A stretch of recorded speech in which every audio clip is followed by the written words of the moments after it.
गाडी इथे धडकली आणि थेट विहिरीमध्ये जाऊन पडली। यामध्ये 9 जणांचा मृत्यू झालेला आहे।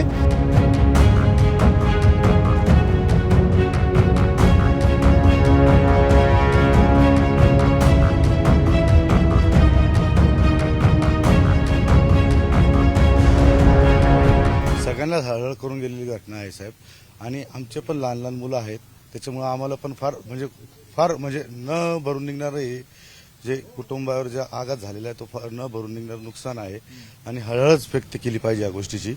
आणि साहेब ही विहीर ही 1972चा जो दुष्काळ होता तेव्हापासून ही विहीर इथे आहे आणि हा आजूबाजूच्या लोकांचं जवळजवळ आता एक 5-6 वर्षापूर्वी जो दुष्काळ पडलेला होता, पाण्याची कमतरता होती, तर पूर्ण गावानी टँकरनी पाणी पूर्ण गावात ह्याच विहिरीनी पुरवलेलं आहे साहेब। म्हणजे ही विहीर काय आत्ता खणलेली नाही किंवा ही फार म्हणजे जवळजवळ 50-60 एक वर्षापूर्वीची विहीर आहे। लोकांना पाणी देतात त्याबद्दल हो. दुमत नाहीये, हो साहेब, सामाजिक कार्यकर्ता पण एक बेसिक असतं ना, विहिरीला कथडा बांधणं, साहेब जाळी करणं, हे हो बरोबर आहे साहेब। ते तिथे जाळी होती, पण ऍक्च्युली काय झालंय साहेब, ती जाळी इथं म्हणजे पहिले एवढी रहदारी नसल्यामुळे काय झालं साहेब, ती जाळी होती, कुणी अँगल काढून नेले, कुणी तारा काढून नेल्या, त्याच्यात आमचं पण भरपूर नुकसान झालेलं आहे साहेब। सीसीटीव्ही हो साहेब, नाही साहेब तेव्हा सीसीटीव्ही नव्हते, तेव्हा नव्हते सीसीटीव्ही, आत्ताच सीसीटीव्ही। आता लोक सांगताय 6 वर्षापासून आम्ही मागणी करतोय त्याला जाळी बसवायला पाहिजे किंवा हो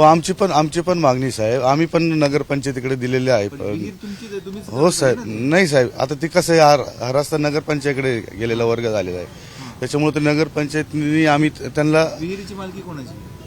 विहिरीची मालकी कोणाची? विहिरीची आमची साहेब। आणि हो मान्य आहे ना साहेब, विहिरीची जर मालकी तुमची आहे तर ती नगरपंचायतीची काय जबाबदारी? तुमचीच जबाबदारी आहे ना, तिथे काहीतरी कथडा केलेलं नाही साहेब। आम्ही नाही केलं असं नाही, तिथं बोर्ड पण होता पण तो पडून गेलेला आहे साहेब, निघून गेलेला होता।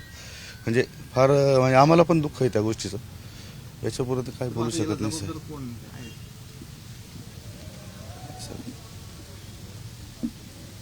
तुम्ही बसवणार की नाही जाळी आता तरी?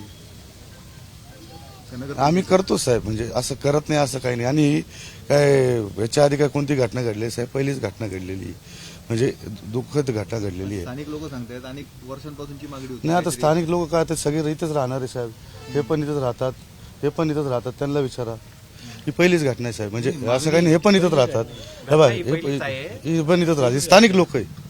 म्हणजे असं काही नाही का आम्ही काय हे केलं नाही, आम्ही पूर्ण काळजी घेतलेलीच होती साहेब। एबीपी माझा, उघडा डोळे बघा नीट।